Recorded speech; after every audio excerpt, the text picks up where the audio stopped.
Orang yang tidak tamat puasanya, seorang muslim yang tidak tamat puasanya, ketika datang maghrib bukannya enak. Dia malah tersiksa sendiri, malah bingung sendiri. Nah, inilah perjalanan hidup manusia waktu sampai ke ajal.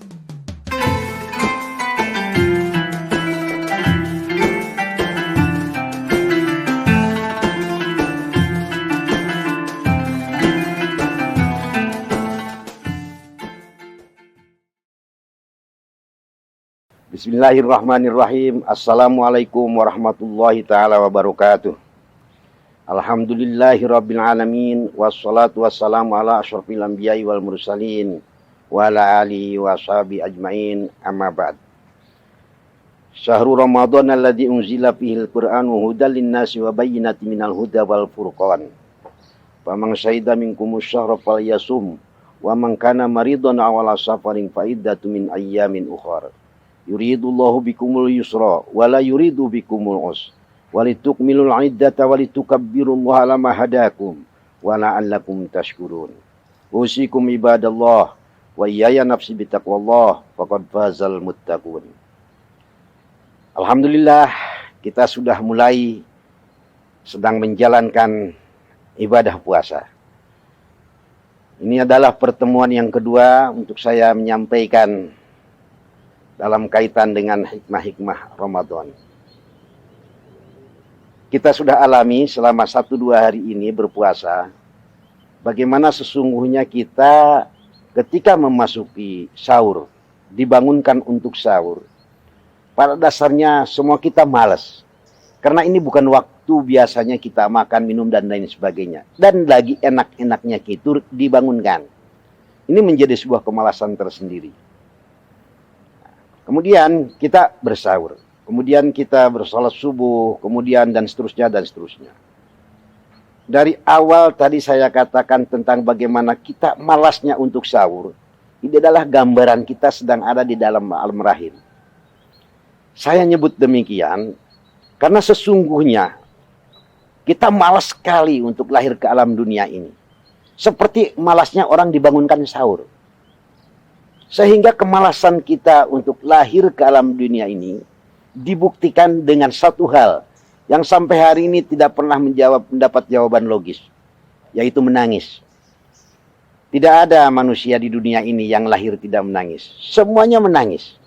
Dan sampai hari ini tidak pernah ada jawaban logis dari berbagai disiplin ilmu yang menerangkan mengapa sesungguhnya kita menangis.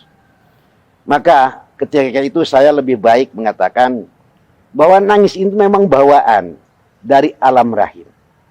Bawaan dari alam rahim atas sebenarnya kita sangat-sangat tidak mau untuk lahir ke alam dunia ini.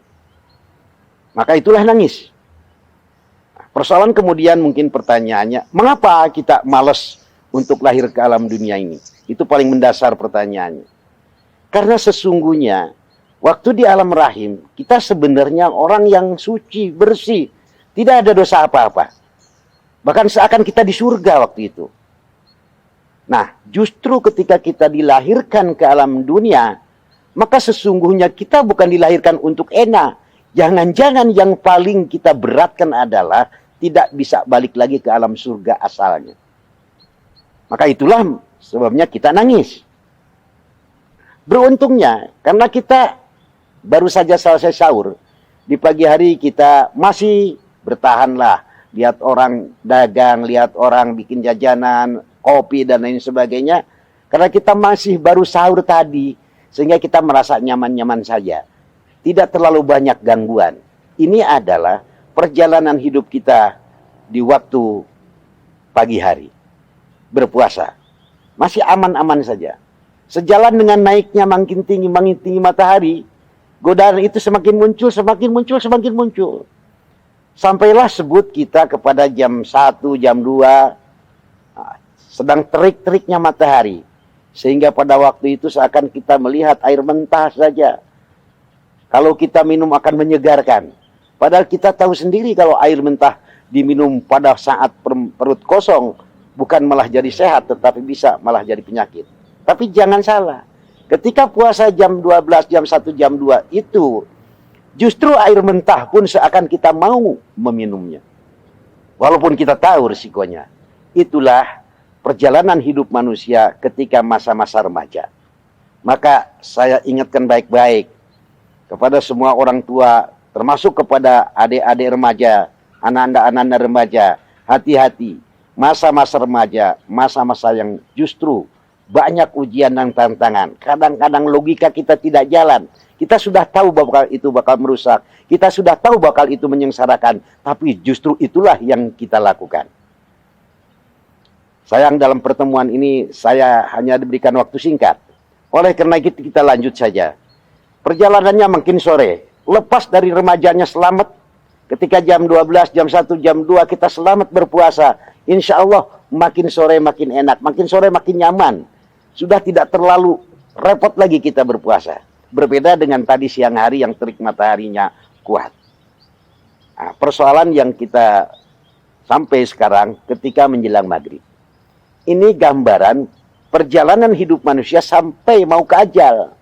Maghrib itu ajal. Seakan-akan ajal dalam gambaran perjalanan hidup manusia. Baik kita perhatikan sekarang. Bahwa ketika berpuasa sampai ke maghrib. Mau datang maghrib. Atau langsung saja sudah waktunya maghrib berbuka puasa. Di situ kita akan terbagi kepada dua keadaan. Pertama, ada orang yang memang selamat puasanya. Maka ketika maghrib datang, muncul kebahagiaannya. Tampak kegembiraannya.